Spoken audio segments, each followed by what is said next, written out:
சொல்வதெல்லாம் உண்மை.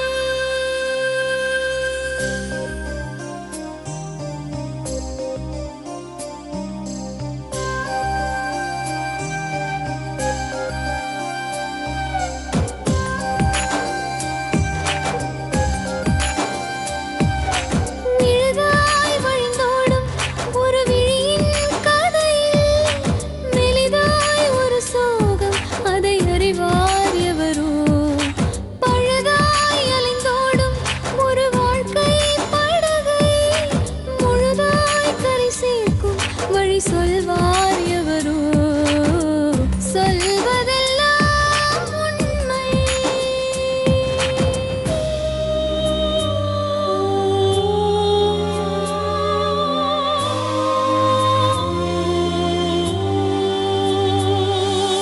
வீட்டில் 4 அறைகளா, தீவு போல் அவை இருப்பதா? பார்க்கும் பார்வையில் குறைகளா, குமுறல்தான் அவர் மொழிகளா? மோதிக்கொண்டது இரு இனம், நீதியை தேடி அலைந்திடும்.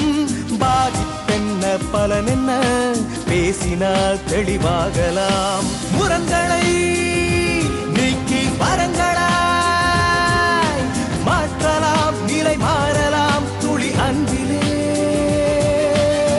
சொல்வதெல்லாம் உண்மை உண்மை. சொல்வதெல்லாம் உண்மை. வணக்கம். சொல்வதெல்லாம் உண்மை. ரேணுகா படித்து வேலைக்கு போகிற பொண்ணு. டெய்லி பஸ்ஸில் வேலைக்கு போயிட்டு வரா, ஒருத்தரை மீட் பண்ணுறா, காதல் பண்ணுறா, வீட்டில் பெர்மிஷன் வாங்காமல், அவங்க பெர்மிஷன் இல்லாமல் கல்யாணம் பண்ணுறதுக்கு முடிவு பண்ணுறா. கல்யாணத்துக்கு தேவையான காசை வீட்டிலேருந்து ஒரு சில பொருள்களை, வெள்ளி பாத்திரத்தை எல்லாம் திருடி விற்று கல்யாணம் பண்ணிக்கிறாங்க. அதுக்கப்புறம் அவள் வாழ்க்கை எப்படி இருந்தது, அவள் இப்போ எங்கே வந்து நிற்கிறா, நிகழ்ச்சியில் பார்க்கலாம். உங்கள் பேர்? என் பேர் ரேணுகா தேவி மேடம். ரேணுகா தேவி. சொல்லுங்க ரேணுகா. சூளைமேட்லேருந்து வரேன் மேடம். சரிம்மா. பிபிஏ படிச்சு அது டிடெக்டிவ் ஏஜென்சியில் ஒர்க் பண்ணிட்டு இருக்கும்போது பஸ்ஸில் தான் வருவேன். என்ன வேலை பண்ணிட்டு இருந்தீங்க? செக்ரட்டரி, கம்ப்யூட்டரில் ரிப்போர்ட்ஸ்லாம் டைப் பண்ணுறவங்க. இப்போ அதே வேலை தான் பண்ணுறீங்களா? இல்லை மேடம். இல்லை. சரிம்மா சொல்லுங்க. பஸ்ஸில் வந்துட்டு இருக்கும்போது ஹஸ்பண்ட் இப்போ லவ் பண்ணேன் நான். ஓ, இப்போ நீங்க லவ் பண்ணி கல்யாணம் பண்ணி? கல்யாணம் வீட்டுக்கு வந்து தெரியாது, இவங்க வீட்டுக்கு தெரியும். இவங்க அம்மா வந்து கூப்பிட்டு முதல்ல பேசினாங்க லவ் பண்ணும்போது. சரி, எப்படி அவரை மீட் பண்ணீங்க சொன்னீங்க? பஸ்ல போகும்போது. ஓகே. அவரும் மவுண்ட் ரோட் தான், பேசுவீங்க நானும் மவுண்ட் ரோட். ஃபர்ஸ்ட் நான் பேச மாட்டேன், அவங்க ஃப்ரெண்ட்ஸ் எல்லாம் பேசி அதுக்கப்புறமா பேசி ஃபர்ஸ்ட் நான் தான் ப்ரப்போஸ் பண்ணேன் ஆக்சுவலா. அதுக்கப்புறமா 2006 பிப்ரவரியில கல்யாணம். வீட்டுல பெர்மிஷனோட வாங்கி? இல்ல, எங்க வீட்டுல ஒத்துக்க மாட்டேன்னு சொல்லிட்டாங்க. அவங்க வீட்டுல ஒத்துக்கிட்டாங்க. லவ் பண்ணும்போது கூப்பிட்டு அவங்க அண்ணன் வீட்டுல, சூளைமேட்ல தான் அவங்க அண்ணன் வீடு இருந்தது. அவங்க அண்ணி, எங்க மாமியார் 3 பேரும் கூப்பிட்டு இந்த மாதிரி அவன் குடிப்பான், ரொம்ப கோவக்காரன் அப்படின்னு சொன்னாங்க. எங்க ஒரு வேலை மேரேஜுக்கு அவங்க அக்செப்ட் பண்ணலையோன்னு சொல்லிட்டு, இல்ல பரவாயில்ல நான் திருத்திக்கிறேன் வர அப்படின்னு சொல்லி கல்யாணத்துக்கு வந்து பணம் இல்லைன்னு சொன்னாரு. வீட்டுல வந்து நகை தேடி பார்த்தேன், கல்யாணத்துக்கு எல்லாமே ஆக்சுவலா எனக்கு எல்லாமே ரெடி பண்ணிட்டாங்க. மாப்பிள்ளை கூட பாத்துட்டாங்க வந்து பாத்துட்டு. இல்ல, அண்ணா அக்கா இருக்காங்க, அண்ணா அக்கா கல்யாணம் ஆயிடுச்சு. சரி எல்லாம் பண்ணிட்டாங்க. அந்த நேரத்துல பார்த்து சரி இவர் தான் சரி நகை கேட்குறாரு, நகை வந்து தேடி பார்த்தேன் கிடைக்கல. வெள்ளி பாத்திரம் இருந்தது, என் கல்யாணத்துக்காக வாங்கி வச்சிருந்தாங்க. தட்டு, சொம்பு, 2 டம்ளர், அதெல்லாம் துணிக்குள்ள போட்டு நைஸா துணி தைக்கிறேன்னு சொல்லிட்டு எடுத்துட்டு வந்தேன் மேடம். எடுத்துட்டு வந்து கொடுத்தேன். அவங்க அம்மாவும் அவங்க அண்ணியும் போயிட்டு புடவை, தாலி எல்லாம் வாங்கினாங்க. வாங்கி மேரேஜ் முடிஞ்சிருச்சு. சூளைமேட்லேயே வீடு பார்த்து தனியாக கொடுத்தன வச்சாங்க. பொண்ணு பிறக்கிற உடனே கன்சீவ் ஆகிட்டேன். அப்பா தான் வந்து பேசிட்டு இருந்தேன். அப்பாவுக்கு வந்து என் மேலே ரொம்ப பாசம், எல்லாருக்குமே பாசம் தான். கல்யாணம் நல்லா பண்ணணும்னு தான் நினச்சாங்க. குழந்தை பிறந்ததுக்கும் நான் எதுவுமே பண்ணலை. சரி கல்யாணமாக நல்லா பண்ணலாம், கிராண்டாக பண்ணணும்னு தான் வெயிட் பண்ணாங்க. அதுக்குள்ளே நானே அவசரப்பட்டு வடபண்ணி கோயிலில் ரிஜிஸ்டர் பண்ணிட்டேன். மேரேஜ் ரிஜிஸ்டர் பண்ணி கோயிலையும் கல்யாணம் பண்ணிட்டாங்க. எங்கள் அப்பா அம்மா எவ்வளோ ஃபீல் பண்ணிப்பாங்கன்னு அப்போ தெரியல, இப்போ தெரியுது. 7-8 மாதம் நல்லா தான் வச்சுருந்தேன். முதல்ல தண்டல், இப்படி தண்டல் வாங்கி 2000 ரூபாய் கொடுத்துருக்காரு போல இருக்கு எங்க மாமியாருக்கு வளகாப்புக்கு. குழந்தை பிறந்து அங்கதான் இருந்தேன், போய்ச்சலூர்ல தான் இருந்தேன் 20 நாள். அதுல இருந்து தான் மேடம் ஸ்டார்ட் ஆயிடுச்சு குடி. குடி குடி குடி அது வரைக்கும் குடிக்கல. குடிக்கல. ஆனா அவர் குடிச்சாரா என்னன்னு எனக்கு சத்தியமா தெரியல. நிறைய போய் சொல்லியிருக்காரு. மாசமா இருக்கும்போது ஃபுல்லா நான் கவர்மெண்ட்ல தான் செக்அப் பண்ணேன். அவங்க மேஸ்திரி கிட்ட ஸ்கேன் எடுக்கணும்னு சொல்லி 500 ரூபாய் வாங்கியிருக்காரு. நான் கேள்விப்பட்ட முதல் போய் அதுதான். அதுக்கப்புறமா 9 மாசம் ஆயிடுச்சு, குழந்தை பிறந்துருச்சு. குழந்தை பிறந்த உடனே நல்ல கொஞ்ச நாள் குடிச்சாரு. அப்படி இப்படின்னு பேசி திருப்பி 20 நாள் நான் திருப்பி வந்துட்டேன். 20 நாள் எங்க மாமியார் அனுப்பிச்சிட்டாங்க. எங்க வீட்டுல வந்து நானும் இவரும் இருந்தோம். ஒரு வாடகை கொடுக்கல, கடன் அடைக்கல, எதுவுமே பண்ணல மேடம். வச்சு வேலைக்கும் போல இருக்கு. இப்ப பொண்ணு வந்து 6 மாசம், பெரியவ பொண்ணு 6 மாசம் 7 மாசம் வயிற்றுல வந்து 2 மாசம் நின்றுடுச்சு. சரி இவ்வளவு சின்ன குழந்தையெல்லாம் வேண்டான்னு சொல்லிட்டு நாங்களே கலைச்சிட்டோம். கலைச்சதுல இருந்து ஆரம்பிச்சதுதான் மேடம் அடி.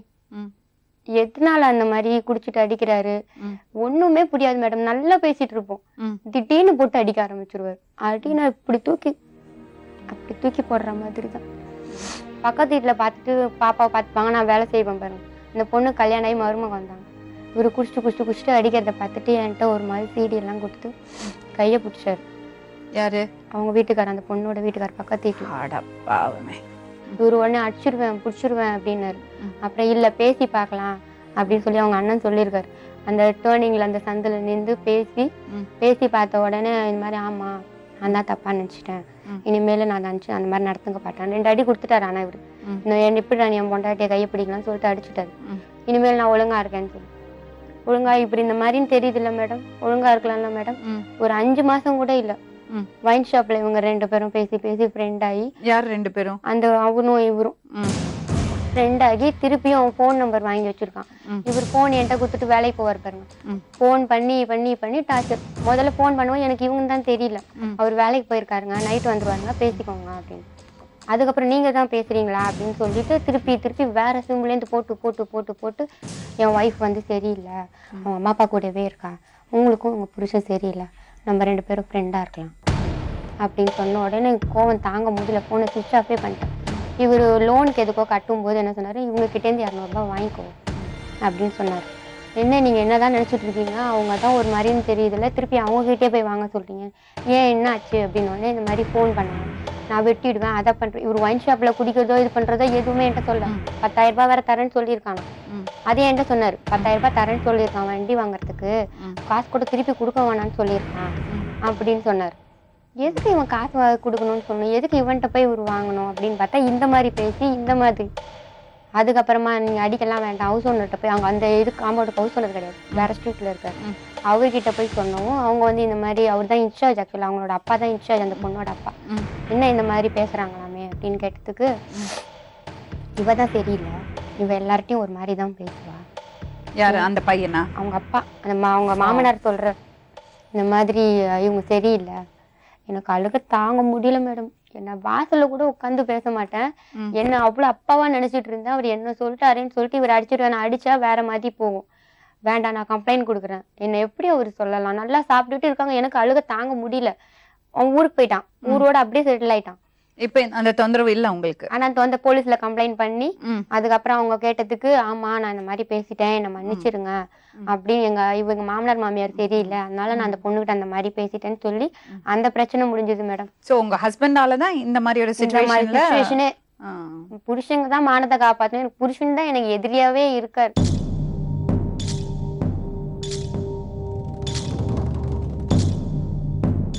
சொல்லுங்க. ரொம்ப செல்லமா வளர்த்த பொண்ணு, அவ வாழ்க்கை எப்படி ஆயிடுச்சு? இல்லை, நான் வந்து ஏற்கனவே நான் அட்வைஸ் பண்ணோம். அந்த பையனுடைய பேக்ரவுண்ட் நமக்கு என்னன்னு நமக்கு தெரியாது. நாங்கள் அப்படியும் கேட்டோம், இந்த மாதிரி போப்பறியே பையன் நல்லா வச்சுப்பானா, நான் சம்பாதிக்கிறேன் அவன் சம்பாதிப்பான் அப்படின்னு சொல்லியாச்சு. என்னுடைய சொன்னும் என்னுடைய மதம் அவங்களுடைய மதம் எல்லாமே அட்வைஸ் பண்ணியாச்சு. இருந்தால் நான் போகிறேன் போது எங்களால் ஒன்றும் பண்ண முடியாத நிலையில் நாங்கள் தள்ளப்பட்டோம். இவளுக்கு சேர்த்து வச்ச பணத்தை வந்து 72,000 தூக்கி அவளுக்கு பிக்சர் டெபாசிட் போட்டு கொடுத்து, வீட்டுல இருந்து வேற வெள்ளி பாத்திரத்தெல்லாம் எடுத்துட்டு போய் கல்யாணம் பண்ணியிருக்கா. ஆமா, அதாவது பெரிய தப்பு நீ பண்ணி எங்களுடைய நாலேஜ் இல்லாம. சரி, அதுக்கப்புறம் 72,000 பிக்சர் டெபாசிட் போட்டு 2 இயர்ஸுக்கு எடுத்துக்காதமா, அதை வர இன்ட்ரெஸ்ட் எடுத்துக்கிட்டு படிக்க வைக்கிறையா. பெரிய பொண்ணுக்கு என்ன ஸ்பெண்ட் பண்ணமோ அதுதான் நாங்கள் உங்களுக்கு கொடுத்தோம். இதே மாதிரி எந்த பேரண்ட்ஸும் யாரும் கொடுக்க போறது இல்லை, கொடுக்கவும் மாட்டாங்க.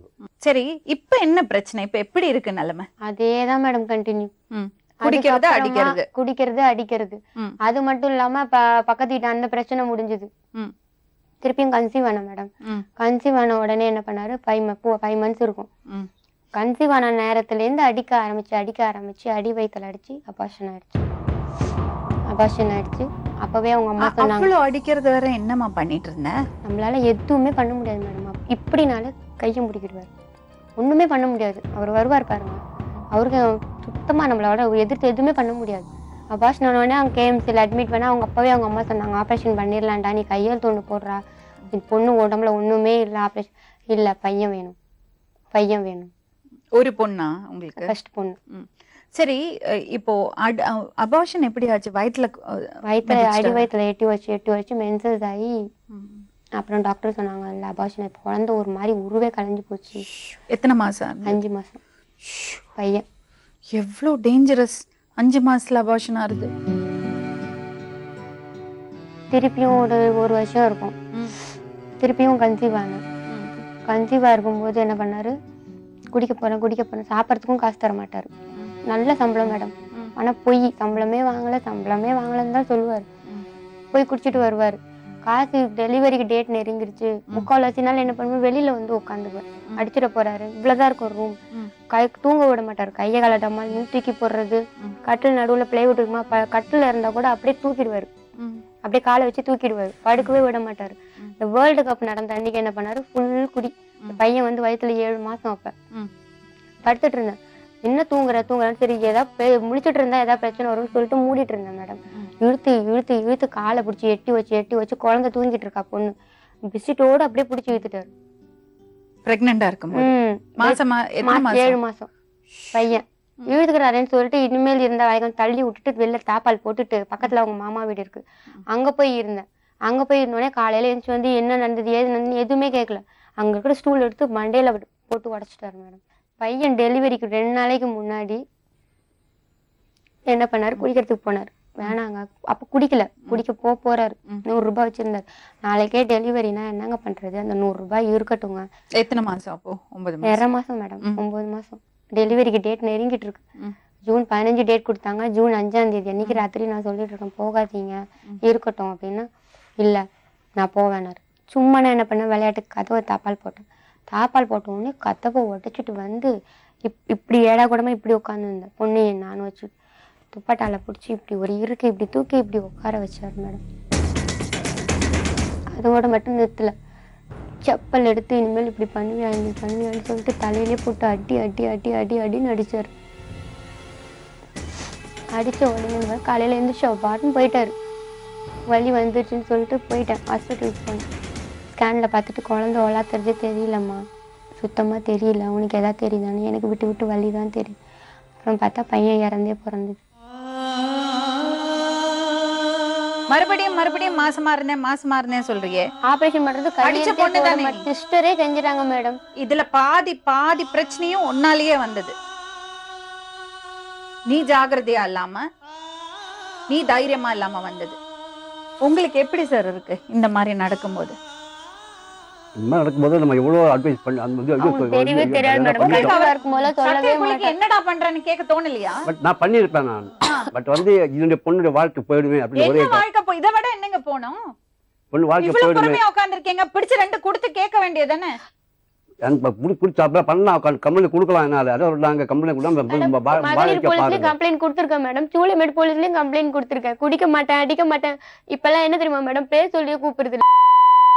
அங்கேருந்து போயிட்டு அந்த பொண்ணு கிட்ட கேட்டாரா, ஹவுஸ் ஓனர் காலி பண்ண சொல்லிட்டாங்க. எல்லாரும் சேர்ந்து போலீஸ்ல கம்ப்ளைண்ட் பண்ணாங்க.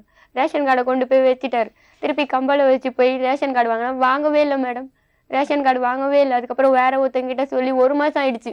நான் போய் காசை வாங்கி போய் ரேஷன் கார்டை இந்த பொண்ணு வயிற்று வச்சு நான் நடந்தே போயிட்டு வாங்கிட்டு வந்தேன் மேடம். அதுக்கு அவ்வளோ அடி. ரேஷன் கார்டு ஏன் வாங்கலான்னு கேட்டா, குடிச்சிட்டு வந்து அவ்வளோ அடி. இப்ப 2 பொண்ணு. 2 பொண்ணு. 5வது எவ்வளவு வாட்டி நீ பிரெக்னென்ட் ஆயிருக்க? இதோட 5. என்ன அநியாயம்! இதுக்கே ஆபரேஷன் பண்ணி கூடாதுன்னு சொல்லிட்டு அவ்வளவு குடி. என்ன அநியாயம்! வெக்கமா இல்லையா அவனுக்கு இப்படி சொல்லறதுக்கு? என்னதான் பண்றீங்க நீங்கெல்லாம்? குழந்தை பொண்ணு பிறந்துட்டுன்னு சொல்லிட்டு அவங்க மாமா வீட்டுக்கு போயிட்டு, எனக்கு பொண்டாட்டி எல்லாம் முடிச்சுட்டா, நானும் நீ ஒரு பையனை பெற்றுக்கான. அவங்க மாமா பொண்ணு, சின்ன பொண்ணு, +2 படிக்கிற பொண்ணு மேடம். அந்த பொண்ணுகிட்ட கூட பேசியிருக்காரு. உங்க பேரு? கிருஷ்ணகுமார். என்ன பண்றீங்க கிருஷ்ணகுமார்? இவங்களை லவ் பண்ணி கல்யாணம் பண்ணீங்க. இப்ப சந்தோஷமா வச்சிருக்கீங்களா? என்னால முடிஞ்ச அளவுக்கு வச்சிருக்கேன். உங்களால முடிஞ்ச அளவுக்கு வச்சிருக்கீங்க.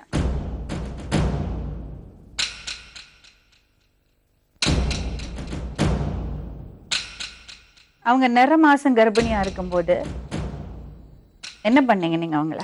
ஒன்றும் இல்லை மேடம், தண்ணி ஓவர் ஆயிடுச்சு, வேற ஒன்றும் இல்லை. அது உங்களுக்கே தெரியுது. ஆனா ஏன் இப்படி கொடுமைப்படுத்துறீங்க? கொடுமைலாம் எதுவும் படுத்துறாங்க. கொடுமைப்படுத்தலையா? சாப்பிட்டு வரும்போது திடீர்னு கத்துவா, லபலபன்னு கத்துவா. நான் சொல்லுவேன், கத்தாத, தயவு சேர்ந்து நீ கத்தியே ஊருக்குள்ள காமிச்சு குத்துற, கத்தாதன்னு. ஓவரா கத்தும்போது தான். சரி, ஊருக்குள்ள காமிச்சு கொடுத்துடுற சொல்றீங்களா? உங்களுக்கே அது கஷ்டமா இருக்குல்ல, மத்தவங்களுக்கு எல்லாம் தெரியும் போது. அப்புறம் அந்த மாதிரி ஒரு விஷயத்தை நீங்க பண்றீங்க. ஒரு விஷயம் வெளியே தெரிஞ்சா அது நமக்கு நம்ம மானம் போயிடும்னு தெரியும் போது அந்த மாதிரி விஷயங்களை ஏன் பண்றீங்க? அந்த பொண்ணை 9 மாசம் பிரெக்னெண்டா இருக்கும் போது தூக்கி வச்சு அடிச்சிருக்கீங்க, குழந்தை இறந்து போச்சு. அது கொலை பண்ணறதுக்கு சமன். நீங்க கொலை பண்ணிருக்கீங்க. உங்களால உட்கார கூட முடியல, அப்படி நடுங்கிறது உடம்பு. டென்ஷன். என்னப்பா டென்ஷன்? உங்களுக்கு ஏதாவது சொல்றதுக்கு இருக்கா?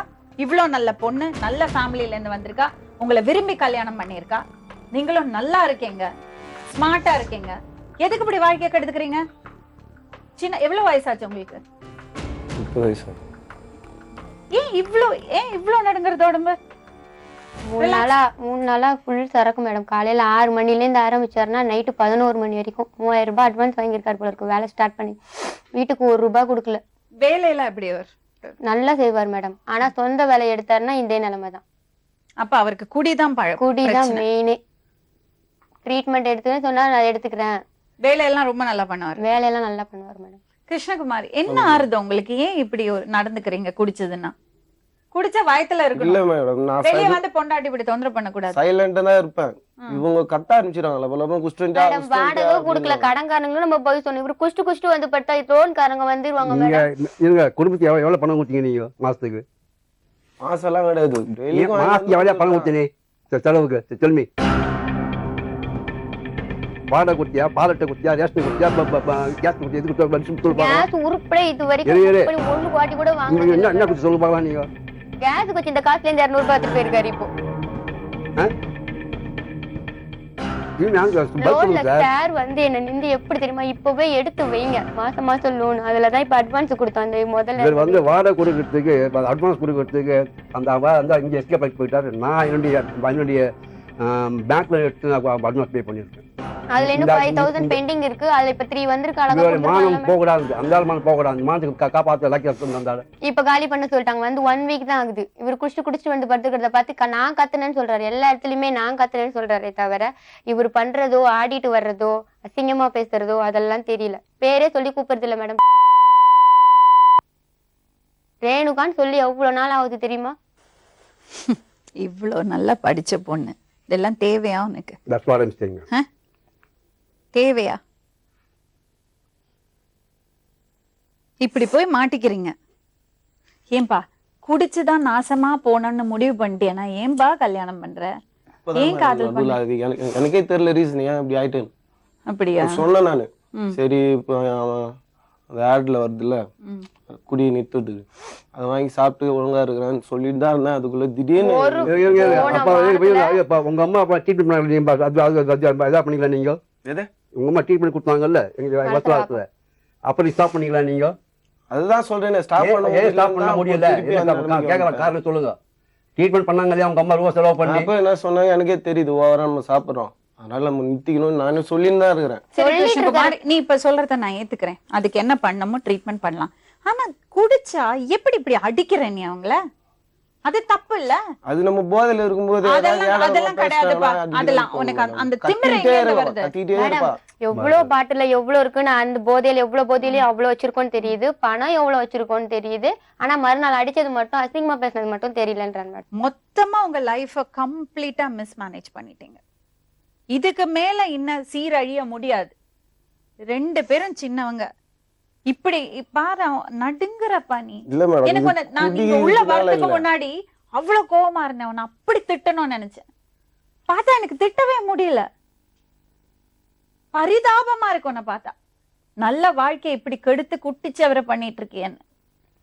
இவரு கொஞ்சம் கஷ்டப்பட்ட கூட மனசு தங்காது மேடம். தாலில இருந்து எல்லாத்தையும் கட்டி கொடுத்துட்டோம். அதெல்லாம் பெரிய ஒண்ணுமே பெருமை எல்லாம் கிடையாதும்மா. அவர் கஷ்டப்பட்டாலே தாங்க முடியாது. ஆனா என்ன கஷ்டப்படுத்தி பாக்குறதுதான் மேடம் அவருக்கு சந்தோஷம். அவருக்கு ஏன் எங்க மேல பாசமே இல்ல, பொண்டாட்டி பிள்ளைங்க மேல.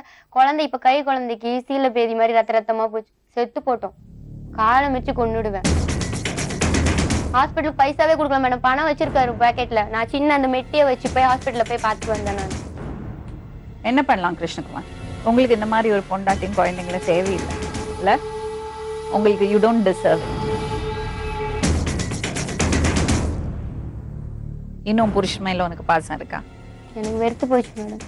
இனிமேல் வேண்டான்ற முடிவுக்கு தான் நான் வந்தேன். ஏன்னா ட்ரீட்மெண்ட் எடுத்துக்கிறேன்னு சொன்னாரு. இப்போ லாஸ்ட் வீக் கூட அவங்க அண்ணன் அவ்வளோ நேரம் அட்வைஸ் பண்ணாரு. கோயிலில் கயிறு கட்டிக்கிட்டு அந்த ட்ரீட்மெண்ட் நான் மருந்து சாப்பிட்றேன். அவ்வளோ நம்பிக்கையாக வந்தேன் நான். அன்னைக்கு ஒரே நாள் தான் காப்பாற்றினாரு. மறுநாளே குடிச்சிட்டு கையை போட்டு முறுக்கி எனக்கு பைத்தியம் பிடிச்சிருக்கான், கயிறு கட்டணும்னு சொல்லியிருக்காரு அவர் சொன்னர்கிட்ட. கிருஷ்ணகுமார் உனக்குன்னு சொல்லடி, எனக்குன்னு தான் சொன்னீங்க. அவங்களுக்கு காது கேட்காம பக்கத்து வீட்டுல ஃபர்ஸ்ட் பாதி சீட்ல இருக்கும்போதும் அப்படிதான் சொல்லியிருக்காரு. பொண்ணுக்கு 6 மாசம் இருக்கும்போது அடிச்சதுல மயக்கம் போட்டு கிருஷ்ணகுமார், ஒருத்தர் வந்து மனைவி கிட்ட தப்பா நடந்திருக்கான். அது தெரிஞ்சு அவர்கிட்ட போய் காசு வாங்கியிருக்கீங்க, அவரோட தண்ணி அடிச்சிருக்கீங்க. இது எப்படி கதை? கமலி வீட்டுக்கார்ட்ட அவன்கிட்ட இன்னொரு காசு தடவை வாங்கி பழக்கப்பட்டதுக்கு அப்புறம் தான் இந்த மாதிரி ஆயிடுச்சு. ஏன் அப்படி இன்னொருத்தர் போய் காசு வாங்குறீங்க? எதுக்கு உங்களுக்கு காசு கொடுத்தாரு? வீட்டு செலவுக்கு தானே வாங்கினா, வாங்கி வீட்டு செலவு கண்டவங்கிட்ட வாங்குறதா? இந்த மாதிரி எல்லாம் பண்ணி அந்த பொண்ணுக்கு எவ்வளவு அவமானம். வெக்கமா இல்லையா உங்களுக்கு? இன்னொருத்தட்ட போய் காசு வாங்கி அந்த ஆளை வந்து இவள்கிட்ட தப்பா நடந்திருக்காரு. இவர் ஆனவுனா வீட்டை விட்டு போன்னு சொல்லுவாரு மேடம். அதனால அவங்க போய் ரோட்ல போய் கோயில் பக்கத்துல உட்காந்துட்டு இருந்தேன். அங்க டைலரிங் ஒரு அக்கா இருக்காங்க. அந்த அக்கா மறுநாள் பார்த்து கேட்டாங்க, என்னாச்சு ஏன் அழுதுகிட்டே ரோட்ல உட்காந்து இருந்தேன்? இல்ல இந்த மாதிரி குடிச்சிட்டு வெளியில போன்னு சொல்லிட்டாரு, அதனால வந்து உட்காந்தேன் அப்படி. அப்போ அந்த வீட்டுல ஒரு புரோக்கர் அவங்க ஃப்ரெண்டு போல இருக்கும், அவங்க வந்தாங்க. அவரு பண்ணாரு பாருங்க, எல்லா கதையும் கேட்டுட்டு ஃபோன் நம்பரை கொடுத்துட்டு, நீ உமன் போலீஸ் ஸ்டேஷன் போனா அவங்க டைவர்ஸ் வாங்கி கொடுத்துருவாங்க, எனக்கும் என் பொண்டாட்டி டார்ச்சர் தாங்க முடியல, நான் அப்படி பார்த்துருக்கேன், அவள் என்ன அப்படி சொல்றா, நானும் அவளை டைவர்ஸ் பண்ணிடுறேன், நீ ஃபோன் பண்ண, நான் உன்னை வண்டியிலேயே கூட்டிட்டு போறேன், நான் அப்புறம் கொஞ்ச நாள் கழிச்சு எங்க பார்த்தாலும் நான் டி நகர் போறேன், ட்ரெஸ் எடுக்க போறேன், வரியா. பாத்தீங்களா, நீங்க இப்படி இருக்கிறதுனால அந்த பொண்ணை தப்பா பயன்படுத்திக்க பாக்குறாங்க. நான் அதுக்கு தான் தனியா வந்து வாழறதுக்கும் பயப்படுறேன் மேடம். இப்படி இருக்கும்போதே இந்த மாதிரி பண்றாங்க. நான் அது கூட சொல்லியிருக்கேன் நான், நீங்க இருக்கும்போதே இப்படி பண்றாங்களே, நீங்க யாரையா பார்த்துட்டு போன்னு சொல்றீங்களே, எனக்கு தேவையா, நீங்களே சாகடிச்சிருங்க, இல்ல நான் செத்து போயிடுறேன். ஏமா இதுக்காம உங்க அப்பா இவ்வளவு கஷ்டப்பட்டு உன்னை வளர்த்து என்னால அவங்களுக்கும் தானே மேடம் கஷ்டம், என்னால அவங்களும் தானே மேடம் கஷ்டப்படுறாங்க. அவளை வச்சு பாத்துக்க முடியுமா உங்களால? முடியாது. எங்க அண்ணன் சின்ன வீடு தான் மேடம். சின்ன வீடு அது. அதான் எங்கேயாவது வேலை வாங்கி கொடுத்துருங்க, எங்கேயாவது வேலை வாங்கி. இல்ல மேடம், என்ன ஏதாவது ட்ரஸ்ட்லயோ ஹாஸ்டலயோ பசங்களை வச்சு அவங்க கூடயே இருந்து நான் இவ்வளவு அருமையா வளர்த்திருக்கீங்க. இல்ல நான் போகவும் விருப்பப்படல. உங்க பையனும் பொண்ணும் நல்லா செட்டில் ஆயிட்டாங்க, பெரிய பொண்ணும் பையனும். இவ ஒருத்தி தானே, இவளை பாத்துங்களேன். Correct madam. முதல்ல அதாவது வந்து முதல்ல நம்ம சொல்றது கேட்கணும். தப்பு பண்ணிட்டா இல்ல அவங்க வீட்டுல நானும் போக மாட்டேன் மேடம். அம்மா கூடயும் நான் போக மாட்டேன், இவங்க கூடயும் போக மாட்டேன். ஏன்னா அவங்க வந்து நாங்க அந்த பிளட்ல வந்து மானத்தோட நாங்க வாழ்ந்த ஃபேமிலி. நான் அதான் இவ்வளவு அடியிலயும் நான் போய் வீட்டு வாசல்ல போய் நிக்கல. எங்க வீடு எங்க இருக்கும் கூட தெரியாது, எங்க அண்ணன் கட்டின வீடு எங்க இருக்கும் கூட தெரியாது, இவருக்காவது தெரியும், எனக்கு தெரியாது. அதனால வந்து அப்படி நம்ம பசங்களை நம்ம விட்டுட முடியுமா? ஹெல்ப் பண்றேன்னு சொல்றாங்க, இப்ப கூட சொல்றாங்க, நீ எந்த இடத்துக்கு போனாலும் நான் உனக்கு வந்து ஹெல்ப் பண்றேன். எங்க போனா என்னால முடிஞ்சாலும் அப்பாட்ட பேசட்டுமா ஒரே நிமிஷம்? என்னால முடிஞ்ச அளவுக்கு நான் ஹெல்ப் பண்றேன். பட் நீ வந்து லட்சம் 10 லட்சம் எல்லாம் கொடுக்க முடியாது. இல்ல உன்னுடைய மாச செலவுக்கு என்ன செலவு போகணுமோ ஏதோ 2000 3000 நான் சம்பாதிச்சு கொடுப்பேன். அப்ப நீங்க அப்படியெல்லாம் பண்ண வேண்டாம். நான் என்ன சொல்றேன், அவளும் பசங்களும் உங்க கூட வந்து இருந்தான்னா நீங்க வீட்டுல பசங்களை பாத்துட்டா போறோம், நீங்களும் உங்க மனைவியும். அவ வேலைக்கு போயிட்டு வருவா, அவ வேலைக்கு போய் உங்களுக்கு சம்பாதிச்சு கொண்டு கொடுப்பா. Correct madam. இல்ல சொல்ல இப்ப இந்த சர்க்கிள்ஸ் அந்த மாதிரி இருக்குது எனக்கு. ஏன்னா வந்து அது வந்து பிளாட், அது எங்க இப்ப 6 வருஷம் நாங்க பிளாட்ல போய் அந்த வீட்டில் இருக்கும்போது எனக்கு ஒரு டாக்டர் தான் எனக்கு தெரியும். அவங்களுக்கு 2வது டாக்டர் இது வரலாம் யாருக்கும் தெரியாது. 2வது டாக்டர் யாருமே தெரியாது அவங்களுக்கு. I got one doctor and one son தான் தெரியும் அவங்களுக்கு. இதுக்கப்புறம் தான் நாங்கள் காலி பண்ணிட்டு வந்தோம். இங்கே அந்த கல்யாணத்துக்கு அப்புறம் நாங்கள் காலி பண்ணிட்டு வந்தோம். அப்படி இருக்கும்போது நாங்கள் எப்படி கொண்டு வைக்க முடியும் சொல்லுங்க பார்க்கலாம். நான் வந்து அவன் பையன் யாரெல்லாம் இருக்கு எங்க வீட்டில்? நான், என் பையன், என் ஒய்ஃபு, டாக்டர் இல்லை, கிராண்ட் டாக்டர். முடியாது. அவங்க வீட்டுல அவங்க பையனும் மருமகளும் இருக்காங்க, ஃபேமிலியோட குழந்தையோட. இந்த பொண்ணு எப்படி அங்க போயிருப்பா? இருக்க முடியாது. இப்போ உனக்கு ஒரே ஒரு வழிதாம்மா, நீ வந்து வேலைக்கு போகணும், ஆனா பசங்களை பாத்துக்கிறதுக்கு நீ ஏற்பாடு பண்ணிக்கணும். அதுக்கும் அவங்க அப்பா அம்மாவோட வீட்டு பக்கத்துல எங்கேயாவது ஒரு வீடு பார்த்து, வாடகைக்கு வீடு பார்த்து இருந்தேன்னா அவங்க ஹெல்ப் பண்ணுவாங்க உனக்கு. அதான் மேடம் சொன்னேன், இவங்க இந்த ஆளுகிட்ட கிட்ட வீடு காலி வீடு பண்ண கிட்ட காலி சொன்னாங்க மேடம். பண்ணா எங்க அம்மா அவங்க அம்மா சொன்னா, அவங்க அம்மா வந்து சத்திய பாபா என்ன சொல்றதுன்னு தெரியல எனக்கு. ம். அவங்க அம்மா நீங்க எடுத்து கொடுத்த வீடா அது? வீடு பார்க்கலாம், தனியா வீடு அவங்க பாருங்க. அம்மா குழந்தைய பாத்துக்கோங்க, நாங்க வேலைக்கு போறேன். நான்லாம் முடியாது, இவன் என்ன வந்து மருமக காசுல இவங்க அம்மாவே சாப்பிடுறியா? இவங்களுக்கு இப்ப பயப்படுறாங்க மேடம். இவங்க வீட்டுல யாருமே சேர்க்கல மேடம். இவரால இங்கேயும் எனக்கு இல்ல, அங்கேயும் இல்ல, என்ன இப்ப என்ன யாருமே பண்ணலாம்னு இருக்க நீ? நான் ஏதாவது ட்ரஸ்ட்ல சேர்ந்துடுறேன் மேடம். இவர் என்ன பண்ணலாம்? இவர் எப்படியாவது போட்டு, எப்படி யார் வீட்லயும் சேர்க்க மாட்டாங்க, எப்படியாவது போட்டோம். இந்த கிருஷ்ணகுமார் அவருக்கு வேண்டிய குடி குடியை நிறுத்திட்டு ஒழுங்கா இருக்கிறேன்னு தான் சொல்லுங்க. சொல்லித்தான் மேடம் இருக்காரு. ஒரு உங்களால சார் நான் வேணா improvement பாண்ட் இல்ல. எழுதி தரேன், உங்களால பண்ண முடியாது, நான் வேணா எழுதி தரேன். அப்படி பண்ணிட்டீங்கன்னாக்கா நான் என்ன நீங்க நான் கேட்கறேன். சொல்றாரு தவிர ஒரு ஸ்டெப்பே இல்ல உங்க மேடம். கை நடுவு காரணம் என்ன சொல்லுங்க பார்க்கலாம். உங்களுக்கு நான் டென்ஷன், நான் அக்கௌண்ட் இதாக தான் உங்களுக்கு. இது உங்களால் நிப்பாட்டவே முடியாது, லைஃப் லாங் இப்படி தான் இருக்கும் உங்களுக்கு. அது போட்டால் தான் ஒர்க் ஆகும். நான் எழுதி தரேன் உங்களுக்கு. கடவுள் நல்ல ஒரு குடும்பத்தை உங்களுக்கு கொடுத்து உங்களால பாத்துக்க முடியல. உங்களுக்கு அதுக்கான தகுதியே இல்ல. இனிமே அந்த பொண்ணு கஷ்டப்பட முடியாது. நீங்க தண்ணி அடிச்சா என்னதான் பண்ண மாட்டீங்க? மாசம் 9 மாசம் இருக்கிறது ஒரு பொண்ணை இப்படி அடிச்சிருக்கீங்கன்னா நீங்க என்ன பண்ண மாட்டீங்க? கிருஷ்ணகுமார், இதுக்கு ஒரே ஒரு சொல்யூஷன் தான் எனக்கு தெரியறது. என்ன தெரியுமா? இப்ப நீங்க கொஞ்ச நாள் பிரிஞ்சு இருந்தனுங்க. ஒரு வேளை உங்களுக்கு இந்த பழக்கத்தை விட முடிஞ்சு நீங்க நல்லபடியா இதே வேணாம் மேடம், நான் இந்த நிமிஷத்துல இருந்தே சொல்றேன். குடி நிறுத்திடுறேன், நான் நிறுத்தணும் தான் எனக்கு உங்களோட தெரியும். இந்த பொண்ணை அனுப்ப முடியாது. சாரி, உங்களை நம்பி இந்த குழந்தைய அனுப்ப முடியாது, இனிமே அனுப்ப முடியாது. எவ்வளவு சம்பாதிப்பீங்க ஒரு நாளைக்கு? 600 சரி, உங்களுக்கு மனைவியும் பசங்களும் தேவை தானே? அவங்க மேல பாசம் இருக்குல்ல? நான் சொல்றதை கேட்பீங்களா? நிச்சயமா நிச்சயமா மேடம். சரி, ஒரு சான்ஸ் கொடுமா அவருக்கு. நான் சொல்றத ஃபுல்லா கேள, அவர் தான் பண்றேன்னு சொல்றாருல. ஒரு சான்ஸ், ஒன் மோர் சான்ஸ். கொஞ்ச நாளைக்கு ஒரு 2 மாசம் இல்லைன்னா 3 மாசம் தனியா இரு, நீயும் உன் பசங்களும் மட்டும். உங்க மாமியார்கிட்ட நாங்க பேசுறோம், மாமியாரோட நீயும் பசங்களும் மாமியாரும் இருங்க. நீ வேலைக்கு போகும்போது அவங்க பசங்களை பாத்துக்கட்டும். என்னென்ன ஹெல்ப் வேணுமோ அப்பா அம்மா பண்ணி கொடுப்பாங்க. அதேதான் அவங்களால madam முடிஞ்ச சொன்னோம் ஹெல்ப். இரு, 3 மாசம் சான்ஸ் கொடு. நீங்க என்ன பண்றீங்க? 600 ரூபாய் சம்பாதிக்கிறீங்கல்ல, ஒரு நாளைக்கு எவ்வளவு வேணும் உங்களுக்கு செலவுக்கு? எதுக்கு கேக்குறீங்க? எதுக்கா இருந்தாலும் சாப்பாடு காசு தான். வேற மதியானம் எவ்வளவு தேவைப்படும்? காலைல ஒரு 30 ரூபா வரும் டிஃபன், சரி. மதியானம் ஒரு 40 ரூபா வரும், சரி, நைட்டு நைட்டுக்கு ஒரு 30-40 ரூபா வரும். அப்ப 100 ரூபாய் போருமா? 150 ரூபா வச்சுங்க. 450 ரூபா அவளுக்கு கொண்டு போய் கொடுக்குறீங்க டெய்லி. 450 ரூபா அவளுக்கு கொடுக்குறீங்க 3 மாசம். சரிங்களா? நல்லபடியா நடந்ததுன்னா, இதே மாதிரி ஒழுங்கா இருந்தீங்கன்னா 3 மாசம் முடிஞ்சு 4வது மாசம் நாங்களே உங்களை சேர்த்து வைக்கிறோம். அது வரைக்கும் ட்ரையல். நீங்க இப்ப சொன்னீங்கல்ல நாளைக்கே கூடிய விட்டுடுறேன்னு, 3 மாசம் அந்த மாதிரி இருந்து காமிங்க. சப்போஸ் உங்களால இருக்க முடியலன்னா மறந்துடுங்க. சரியா? நாளைக்கு வேலைக்கு போயிட்டு ஃபர்ஸ்ட் திங் 450 ரூபா எடுத்து அவங்களுக்கு கொண்டு போய் கொடுங்க. 150 ரூபா வச்சு நீங்க என்ன வேணா பண்ணுங்க, கேள்வியே கேட்க மாட்டேன். கூடவே விட மாட்டேன். அது முடியாது, அதிகமா அனுப்ப முடியாது, கூட அனுப்ப முடியாது. என்ன கூட இருக்கட்டும், கொலை பண்ணிருக்கீங்க அவன் குழந்தைய. விளையாடாது. இப்ப ஏன் இவ்வளவு வெறுத்தனா, யாரையாவது பாத்துட்டு போன்றது ஸ்ட்ராங்கா இருக்காரு. யாரையாவது பாத்துட்டு போ, அது என்னால கோவத்துல முடியாது. சொல்றது ஒரு தடவை சொல்லலாம், 2 தடவை சொல்லலாம்.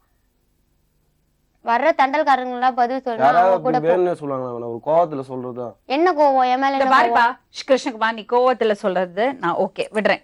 அவ ஏதாவது பேசிருப்பா, நீ ஏதாவது பேசுவ, அதெல்லாம் ஒத்துக்கிறேன். ஆனா நீ பண்ணறது கொடுமைகள் இருக்குல்ல, அவன் மேல அடிக்கிறது, உதைக்கிறது. அசிங்கமா பேசுவேன். எவ்வளவு சொல்லுவோம், கத்தாத, தயவு செய்து கத்தினே இருக்கும்போது நம்ம எவ்வளவு நாள் கோவத்துல தான்ப்பா? ஒரு அடி அது எப்படி இந்த மாசமா இருக்கிறது பொண்ணை பார்த்தா நமக்கு திட்ட கூட மனசு வராது. அது எப்படி அவனுக்கு எட்டி உதைக்க மனசு வந்தது? கிருஷ்ணகுமார், நான் உனக்கு ஹெல்ப் பண்ணணும்னு ஆசைப்பட்டேன். சம்பாதிச்சு கொண்டு போய் கொடுங்க, நல்லா இருங்க. 3 மாசத்துக்கு அப்புறம் நாங்களே சேர்ப்போம். ஓகே தானே? ஓகே தான். இப்போ அதெல்லாம் அசிங்கமா நினைப்பாங்க. அசிங்கமா நினைக்கிற மாதிரி ஏன் பண்றீங்க? குடிச்சிட்டு நீங்க நடந்து வர்றதோ குழந்தை தூக்கத்துக்கு அசிங்கப்படுறதோ அதெல்லாம் அசிங்கம் இல்ல. பொண்டாட்டி லோன்காரன் இப்பவே எடுத்து வை நடு ரோட்ல திட்டுறது அதெல்லாம் அசிங்கம் தெரியல. தண்டல்காரன் வந்து பொண்டாட்டி திட்டுறது, வாடகை கொடுக்க முடியாம அவங்க திட்டுறது. அது வந்து ஜஸ்ட் மிஸ் ஆகுறது தானே. அப்புறம் எத்தனை மாசத்துல இருந்து? நவம்பர் மாசத்துல இருந்து நான் இந்த நரக வேதனையை அனுபவிச்சிருக்கேன். குடுக்கலையே, கடன் எதுவுமே அடைக்கல. குடுக்கல. எந்த கடன் அடைச்சிருக்கீங்க? எந்த கடன் முடிச்சிருக்கீங்க? இதோ இன்னைக்கு ஒரு லோன் தோ ஓடி வந்திருக்கேன், குடுக்கல. காலையில பைசா இருந்துச்சுன்னா காலையில போயிடுவாரு. தண்டல்காரங்களாம் பதில் சொல்லலாம்னு சொல்லிட்டு ஓடி போயிடுவாரு. நான் பதில் சொல்லணும்னு சொல்லுவாரு. எங்க போன் பண்ணா சினிமா கிருஷ்ணகுமார், இனிமே நீங்க என்ன சொன்னாலும் இதுதான் முடிவு. உனக்கு ஓகே தானேமா? ஆனா எனக்கு வந்து இங்க இருந்தானா கண்டிப்பா விட மாட்டாரு. நீங்க ஏதாவது ஒரு பாதுகாப்பான இடத்துல என்னையும் குழந்தைங்களையும் விட்டுருங்க. அவர் வரவே கூடாது. ஒரு 3 மாசம் நாங்க இல்லாம படட்டும். உனக்கு பைசா வேண்டாமா? பைசா அது நான் கவலைப்பட மேடம். அது இல்ல, அவர் சம்பாதிக்கிற காசு பசங்களுக்கு கொடுக்கணும்ல. அவர் 3 மாசம் அவர் காசை வச்சு அவர் எவ்வளவு சம்பாதிக்கிறான்னு அவருக்கே தெரிஞ்சு. தப்பு பண்றமா, தப்பு பண்ற. கொஞ்சம் கூட உங்க மேல நம்பிக்கை இல்ல, அத மாத்தி காமிங்க. I got 10 days to get a duty. Morning I wake up 4 மணிக்கு எழுந்து ஷோ பண்ணி குடிச்சிட்டு by 6 o'clock I will be there in my laptop. இத பாருங்க, அவ்வளவு கஷ்டப்பட்டு இந்த வயசுல கஷ்டப்பட்டு காப்பாத்தணும். அவர் காசு எனக்காக தான் ஒரு வேலைக்கே போறாரு. அவர் அந்த பழக்கத்துக்கு அடிமை ஆயிட்டாரு. நம்ம இதெல்லாம் சொல்லி பிரயோஜனமே இல்ல. இப்ப எல்லாம் காதுல வாங்கிட்டு சாயங்காலமானா போய் நேர கடைக்கு தான் போக தோணும். அதெல்லாம் சொல்லி எந்த பிரயோஜனமும் கிடையாது. அந்த நிலைமைக்கு வந்தாச்சு. இது முத்தி போன கேஸ். அவராவே முடிவு பண்ணும். இல்ல நான் இனிமே திருந்துவேன் அவர் முடிவு பண்ணாதான் இதுக்கு ஒரு தீர்வு. இல்லன்னா அவர் வாழ்க்கை அவருக்கு போச்சு. அந்த பொண்ணு வாழ்ந்துடுவா. நாங்க அத்தனை பேர் அவளுக்கு சப்போர்ட் பண்ணுவோம். பசங்க நல்லா வளரும். ஆனா உங்களுக்கு உங்க வாழ்க்கை போச்சு. நீங்க இந்த 450 ரூபாய் கொண்ட குடுக்கலனாலும் அவன் நல்லா இருப்பா. வேண்டவே வேண்டாம். ஆனா யாருக்கு தெரியுமா நஷ்டம்? உங்களுக்கு தான். பசங்களை நான் எப்படியாவது கஷ்டப்பட்டு இல்லம்மா, ஒரு வாட்டி கூட ட்ரை பண்றோமா. ஒரு வேளை உன்னோட நல்ல நேரத்துக்கு அவ திருந்த வந்துட்டாருன்னா நல்லது தானே. பசங்களுக்கு அப்பா இருப்பாங்கல்ல. அந்த சான்ஸை நம்ம மிஸ் பண்ண வேண்டாம். ஒரு வாய்ப்பு கொடுப்போம். ஆனா நான் வெளி உலகத்துல இருக்க மாட்டேன். இந்த மாதிரி உள்ள ஏதாவது ஒரு இடத்துல என்ன போட்டுருக்கோம். வெளியில நான் கண்டிப்பா இருக்க மாட்டேன். நான் ஒரு விஷயம் சொல்லட்டுமா? உன்ன மாதிரி எத்தனை பெண்கள் இருக்காங்க தெரியுமா? நீங்க எல்லாரும் இந்த மாதிரி ஒரு ட்ரஸ்ட்ல போயிருக்கணும்னா எவ்வளவு ட்ரஸ்ட் இருந்தாலும் பத்தாது. ட்ரஸ்டோ இல்ல போலீஸோ கவர்மெண்டோ உங்க அப்பா அம்மாவோ உன் மாமியாரோ யாரும் உனக்கு பாதுகாப்பு தர முடியாது. உன்னை காத்துக்கிறதுக்கு உனக்கு தெரியணும். Correct madam. இவர்கிட்ட இருந்து என்னால போராட முடியல. என்னம்மா ஏன் அப்படி? அப்ப நீ தோத்து போயிட்ட, அவ்வளவுதான். எந்த ட்ரஸ்ட் உனக்கு பாதுகாப்பு கொடுக்கும்? எத்தனை பெண்களுக்கு ட்ரஸ்ட் பாதுகாப்பு கொடுப்பாங்க? நீங்களே தப்பு பண்ணுவீங்க, கல்யாணம் பண்ணிப்பீங்க இஷ்டத்துக்கு, இந்த மாதிரி எல்லாம் பண்ணி அப்பா அம்மா பெர்மிஷன் இல்லாம எல்லாம் பண்ணுவீங்க, வாழ்க்கையை தொலைச்சிட்டு வந்து உட்காருவீங்க. என்ன ட்ரஸ்ட்ல போடுங்க சொல்லிட்டு நான் எவ்வளவு ட்ரஸ்ட் ஓபன் பண்ணுவாங்க. இவர் வெளியில இருந்தா இருக்க விட மாட்டாரு. ஒரு விஷயம் கேக்குறேன், எனக்கு இவ்வளவு தைரியம் இருந்தது இல்ல? அப்பா அம்மா வீட்டுல இருந்து பாத்திரத்தை எடுத்துட்டு வந்து வித்து கல்யாணம் பண்ணிக்கிறதுக்கு தைரியம் இருந்தது இல்ல? அந்த தைரியம் எல்லாம் இப்ப எங்க போச்சு? தைரியமா இரு. நீ பண்ண தப்பு தானே, அதை நீயே ஃபேஸ் பண்ணு. அதான் நான் சொல்றேன்ல, நாங்க சப்போர்ட்டுக்கு இருக்கோம்னு. பண்ண வேண்டியது நீதான். நாங்க பின்னாடி நின்னு உனக்கு சப்போர்ட் பண்ணுவோம், அவ்வளவுதான். எனக்கு இவர் மேல நம்பிக்கை இல்ல மேடம். வேலை செய்யற இடத்துலயும் நிம்மதியா இருக்க விட மாட்டாரு. ரேணுகா, அவர் மேல நம்பிக்கை இருக்கணும் நான் சொன்னேன்னா? உன் மேல நம்பிக்கை இருக்கணும். என் மேல நம்பிக்கை இருக்கு மேடம். அதான் எனக்கு வெளி உலகமே வேண்டான்ற. அப்படியெல்லாம் ஓட முடியாது. தப்பு வாழ்க்கையில தப்பு பண்ணியாச்சு, அதை நீ தான் ஃபேஸ் பண்ணும். எஸ்கேப் பண்ணி எல்லாம் ஓட முடியாது. ஒரு தெருவில் எத்தனை குடிகாரங்க இருக்காங்க, ஒவ்வொரு தெருவிலையும். எல்லார் பொண்டாட்டின் ட்ரஸ்டுக்கு போனா நடக்கிறது வேலையாது. 2 குழந்தைகளை பாத்துக்க யாருமே இல்லையே மேடம். அதுதான் ஒரு சொல்யூஷன் சொன்னோம்ல. ட்ரஸ்ட்ல போயிருந்தேன்னா யாரு பசங்களை பாத்துப்பாங்க? அங்க வேற விதமான பிரச்சனை இருக்கும். அதெல்லாம் ஒரு சொல்யூஷனே கிடையாது. சொல்யூஷன் உன் மனசுல இருக்கு, உன்னோட தைரியத்துல இருக்கு. ஒரு விஷயம் கேட்கட்டுமா? பெத்தவங்க நீங்க இருக்கும்போது அவ எதுக்கு அநாதாசிரமத்துக்கு போகணும்? நீங்க அவங்க மகனும் மருமகளும் இருக்கட்டும். ஒருவேளை அவளுக்கு அவரோட அம்மாவோட இருக்க பிடிக்கலன்னா நீங்களும் அவங்க அம்மாவும் தனியா வாங்க, இந்த பொண்ணை வச்சுங்க. அதுக்கு எனக்கு I want 6 months time. 6 months time ஓடும் மேடம். 6 months டைம் ஓடும். ஏன்னா வந்து strictly speaking is my son is building one flat at Marimar Nagar. அது வந்து எப்படியும் முடிக்கிறதுக்கு ஒரு 6 மந்த் எப்படியும் ஆகும். அது நான் வந்து எல்லாம் பண்ணிட்டான், லோன் அப்ளை பண்ணியிருக்கான். இந்த ஒரு 6 மாதத்துக்கு தான் எனக்கு. அதுக்கப்புறம் நானே ஒய்ஃப். இது உங்க சொந்த வீடா நீங்க இப்ப இருக்கிறது? என் பையன் வீடு.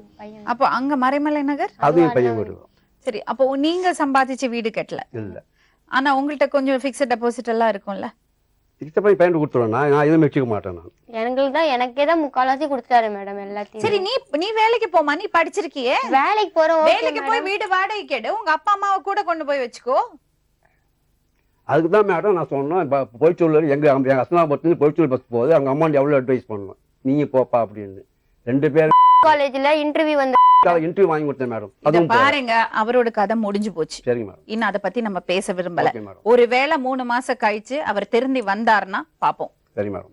இப்போ நீங்க என்ன பண்ண பாக்குறீங்க தெரியுமா? என்னால இவ்வளவுதான் முடியும், ஏதாவது ட்ரஸ்ட்ல கொண்டு போய் விட்டுடுங்கன்னு. அப்படி கை கழுவ பாக்காதீங்க. அவ பண்ணறது தப்பு பண்ணிட்டா. Yes madam. ஆனா இந்த ரெஸ்பான்சிபிலிட்டில இருந்து நீங்க எப்பவும் வெளியே வர முடியாது. அது லைஃப் லாங் ரெஸ்பான்சிபிலிட்டி. இப்போ அதை நம்பி பிரயோஜனம் இல்லை. அந்த ஒரு அது வந்து சரியாயி அவர் நல்லபடியா ஆயிட்டு திரும்பி வந்தாருன்னா நடக்கட்டும், இல்லைன்னா அதை பத்தி நம்ம பேச வேண்டாம். Yes madam. இப்ப நீங்க பிராக்டிக்கல் சொல்யூஷன் பாருங்க. இப்பதான் எங்க மாமியார் என்ன சொல்றாங்கன்னா, வீட்டுல இருக்கிறதெல்லாம் வித்து நான் தனியா வீடு பாத்துருக்கேன், இங்க இருக்கிற அட்வான்ஸை வாங்கிட்டு அங்க வந்துரு, நான் பசங்களை பாத்துக்கிறேன். இங்க யார் அட்வான்ஸ் கொடுத்திருக்காங்க? நீங்க அட்வான்ஸ் கொடுத்திருக்கீங்க. உங்க வீட்டு பக்கத்துலயா? இல்ல, சூளைமேட்லயே. நான் அப்பா அம்மா வீட்டு பக்கத்துல பாருமா.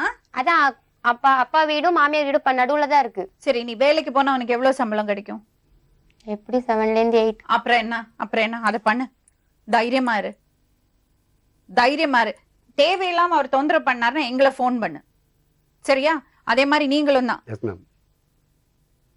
அப்படியெல்லாம் பண்ண மாட்டாரு என்ன கிருஷ்ணகுமார். 3 மாசம் உங்களுக்கு டைம். இதுக்கு மேல நான் உங்கள்ட்ட பேச விரும்பல, நீங்க கிளம்புங்க. வேண்டாம் மேடம், டைம்லாம் வேண்டாம். அவங்க கூட வரட்டும், நான் இன்னிலிருந்து குடிக்க மாட்டேன் மேடம். வர மாட்டாங்க, சாரி, அனுப்ப முடியாது. அசிங்கமா இருக்கும். அனுப்ப முடியாது.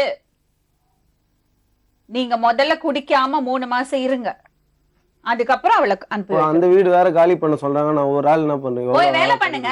அடிக்க தெரியறதெல்லாம் பொண்டாட்டியா?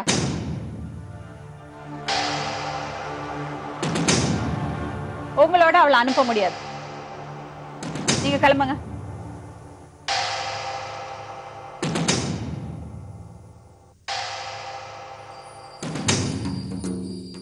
இவர் என்ன பண்றாருன்னா அவரோட பக்கமே பேசிட்டு இருக்காரு.